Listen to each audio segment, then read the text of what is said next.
Hello and welcome to Capital City Sports. I'm your host, Kendall Smith. It was a big week for USC as it was make or break time for the men's basketball team as they tried to get into the NCAA tournament. And baseball squared off against Clemson in the Palmetto Series.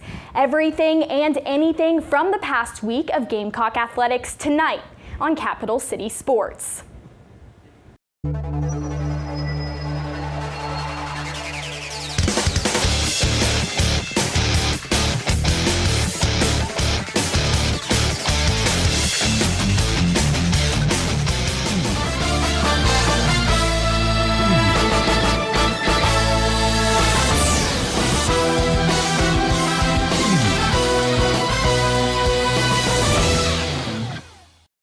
Baseball started off the week with a nail-biter against North Florida.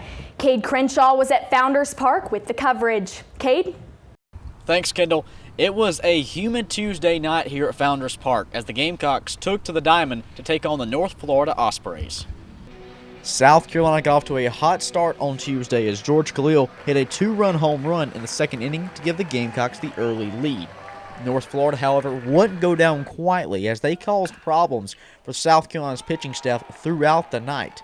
And after the Gamecocks were forced to make multiple pitching changes, freshman Julian Bosnick stepped onto the mound and was able to stop North Florida's offensive surge to secure the 6-5 Gamecock win.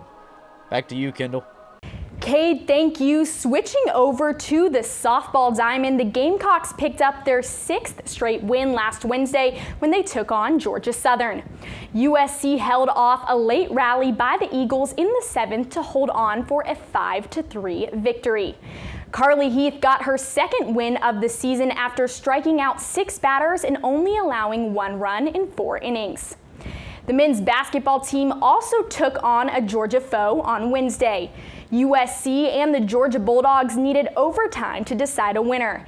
Catherine Averill was there for the exciting finish. The South Carolina Gamecocks took on the UGA Bulldogs at home at Colonial Life Arena. It was a tight game going back and forth that had both teams aggressively relying on defense. UGA was the first team to put points on the board, but the Gamecocks fought back with well-executed floaters and layouts. Sophomore Alonzo Frank was a star for the Gamecocks. He shattered his previous career high with 22 points. Even though no one was ever ahead by a high margin, it was still close throughout the entire game. At the end of the second half, the score was tied 79-79. This is where the real work came in to fight for the win. Cuisinart came in and saved the Gamecocks with 5 foul shots that won the game for the Gamecocks with a final score of 94-90. The Gamecocks will be back in action on March 3rd when they play the Texas Aggies at Colonial Life Arena. Thank you, Catherine. The Gamecocks definitely needed that one. Women's basketball is still showing no signs of slowing down. The team dominated the Florida Gators last Thursday, winning by 33 points and scoring 100 points. USC was led by seniors Kiki Herbert Harrigan and Ty Harris, who had 18 and 16 points respectively. The game was tied early, but the Gamecocks heated up quickly and had a 30-point lead in the third quarter. The Palmetto Series added another chapter to its storied history this weekend. Clemson dominated Game 1 at Founders Park this weekend. The Tigers' ace Sam Weatherly struck out 11 Gamecocks and held the team hitless for 7 innings.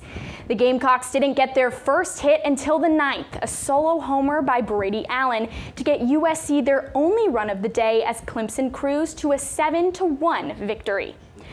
The series moved to Segra Park for the first time in its history on Saturday. Isaac Mays was there for the Battle of Bull Street as USC tried to even things up. Thank you, Kendall.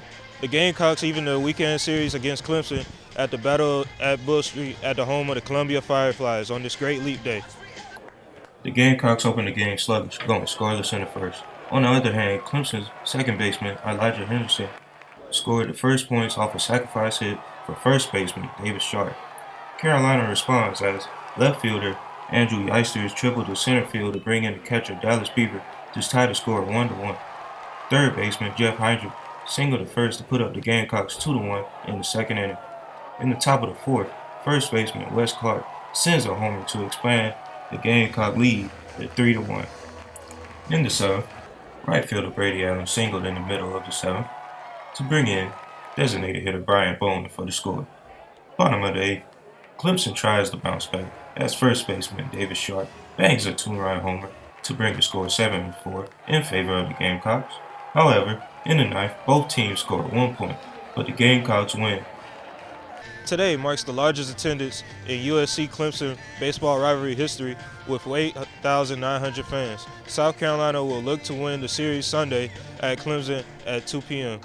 For Capital City Sports, I'm Isaac Mays. Isaac, thank you. The Palmetto Series wrapped up at Doug's Kingsmore Stadium yesterday. The rubber match went to Clemson, who took Game 3 by a score of 5-2.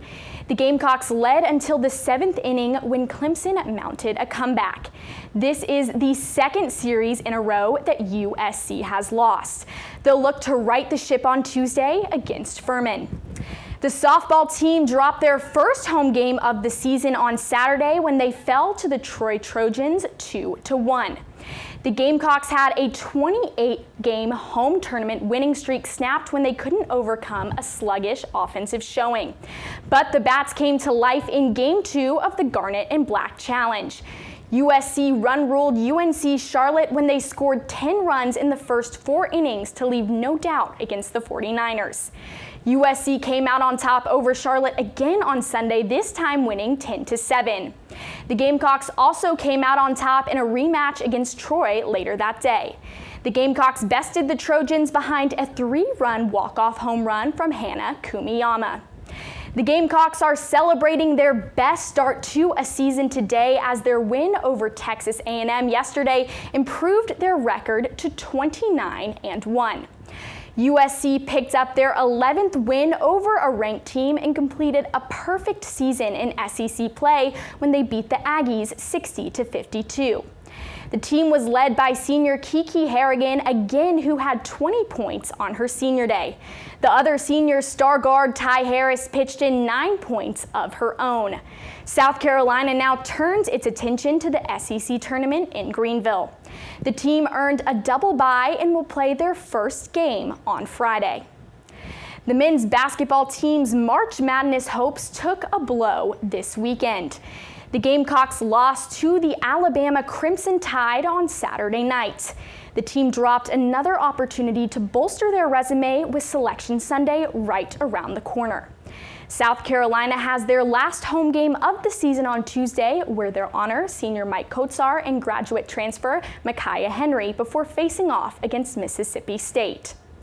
That does it for this week on Capital City Sports. Follow us at CCS on SGTV for updates and coverage of all things Gamecock Athletics.